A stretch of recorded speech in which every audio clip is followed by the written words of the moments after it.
वंदे वंदे वंदे भारत माता की, भारत माता की, भारत माता की। सबसे पहले इस पवित्र भूमि को प्रणाम करता हूँ। माँ दुर्गा, लक्ष्मी, सरस्वती, माँ काली को प्रणाम करता हूँ। अपने उन सभी पूर्वजों को प्रणाम करता हूँ जिन्होंने बहुत यातनाएं झेली, टैक्स दिया, जजिया दिया, सब कुछ किया, लेकिन हमें हिंदू बनाए रखा।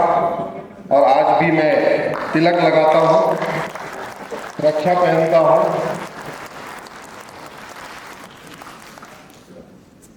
हमारी माताएं बहनें सिंदूर लगाती हैं, गले में मंगलसूत्र पहनती हैं। तो सबसे पहले अपने उन पूर्वजों को प्रणाम करता हूँ। बसंत सेठिया जी को धन्यवाद देता हूँ। आप बड़े भाई के रूप में हमें प्यार करते हैं और साल में 2 या 3 बार कलकत्ता का दर्शन कराते रहते हैं।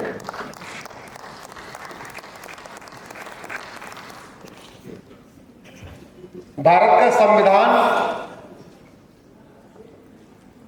ये मेरे हाथ में संविधान 26 नवंबर 1950 को पूरा संविधान बन गया।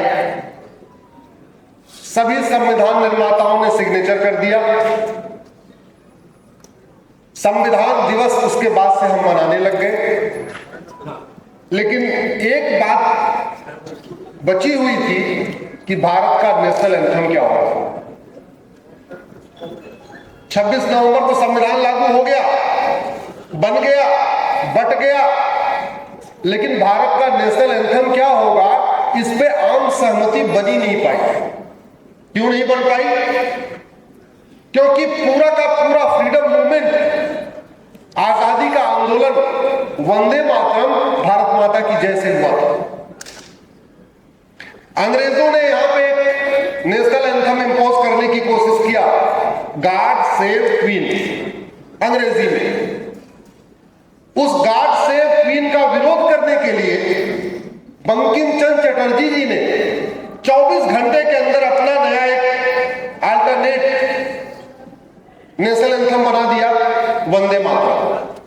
तो सबसे पहले हमें बंकिम चंद्र चटर्जी जी को हम नमन करते हैं, वंदन करते हैं।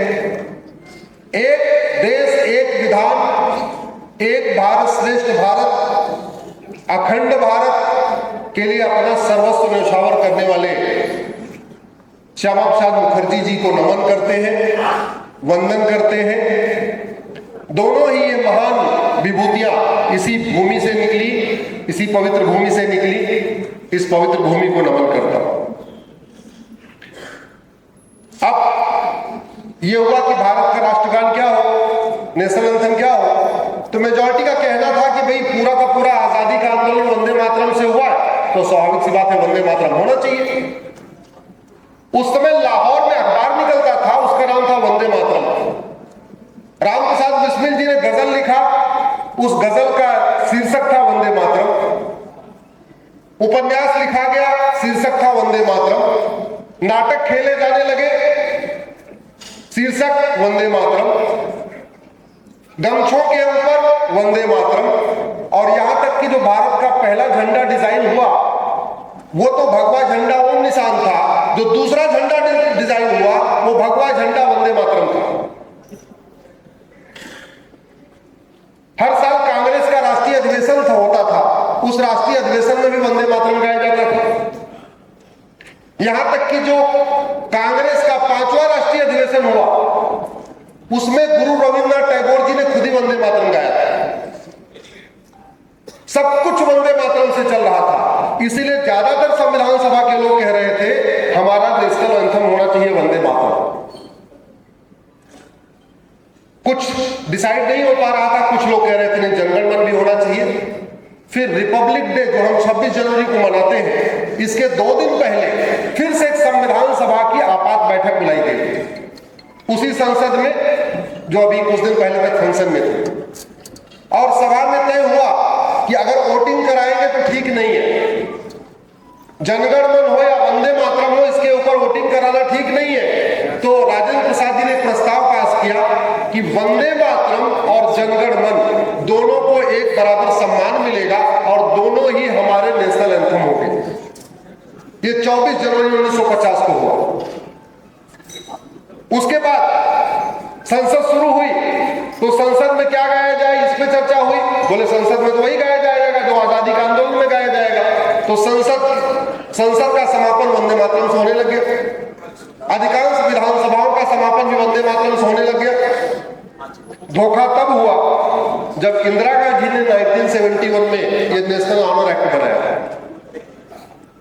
नेशनल ऑनर एक्ट बनाया उन्होंने, जनगण मन के लिए पूरा प्रोटोकॉल बना दिया। जनगण मन की म्यूजिक क्या होगी डिसाइड हो गई। जनगण मन कितने सेकंड में गाया जाएगा वो भी डिसाइड हो गया। जनगण मन खड़े होकर गाया जाएगा वो भी लिखा गया। जो खड़ा नहीं होगा उसको 3 साल की सजा होगी वो भी लिखा गया। तो जनगण मन के लिए इस नेशनल ऑनर एक्ट में पूरा प्रोटोकॉल बन गया। लेकिन वंदे मातरम के लिए कोई प्रोटोकॉल ही नहीं बना। कितने सेकंड में गाया जाएगा, किस धुन में गाया जाएगा, कैसे गाया जाएगा, खड़े होके गाया जाएगा, बैठ के गाया जाएगा। अगर खड़े होके गाया जाएगा तो जो खड़ा नहीं होगा उसको क्या होगा, कुछ भी डिसाइड नहीं हुआ। इसीलिए मैंने PIL फाइल किया। मामला अभी कोर्ट में चल रहा है। मैंने PIL फाइल किया कि जनगण मन को या तो राष्ट्रगान का दर्जा दिया जाए या तो राष्ट्रगीत का दर्जा दिया जाए। बहुत सारे लोग सोचते हैं नहीं जनगण मन राष्ट्रगीत है, नहीं, वो हम अपने दिल से मान के बैठे हुए, हमें बड़ा सम्मान है वंदे मातरम का, इसलिए हम उसको राष्ट्रगीत मान के बैठे हुए हैं। Officially technically on paper Vande Mataram का कोई कहीं कोई मतलब न वो नेशनल एंथम है न नेशनल सॉन्ग है। हमने ये कहा है माननीय कोर्ट से कि जब 24 जनवरी 1950 को ये प्रस्ताव पास हुआ था, संविधान सभा ने प्रस्ताव पास किया था कि दोनों को एक बराबर सम्मान मिलेगा, तो वंदे मातरम की भी म्यूजिक डिसाइड होनी चाहिए। वंदे मातरम कितने सेकंड में गाया जाए ये भी तय होना चाहिए।